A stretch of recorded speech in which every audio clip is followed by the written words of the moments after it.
চলছে আর্থিক দুর্নীতি মামলায় গ্রেপ্তার সন্দীপ ঘোষ। 18 দিন পর সিবিআই এর জালে গ্রেপ্তার। অবশেষে গ্রেপ্তার হয়েছেন সন্দীপ ঘোষ এবং সন্দীপের গ্রেপ্তারের পরেই উচ্ছ্বাস।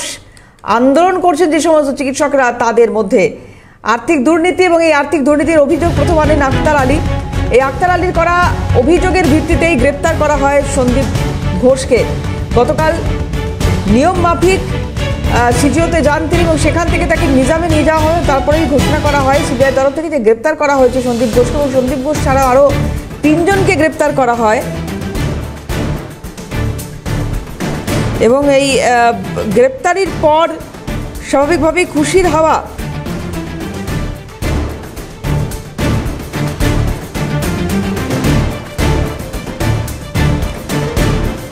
গতকাল মেডিকেল যারা করার জন্য যা চিকিৎসকরা বিআর সিং হাসপাতাল থেকে আসেন, 4 জনের মেডিকেল টেস্ট হয় এবং আজকে সকালবেলা তাদেরকে আদালতে তোলা হবে। 14 দিনের জন্য হেফাজতে চাওয়ার সম্ভাবনা সিবিআই এর সূত্র বরাবর এমনটাই জানা যাচ্ছে।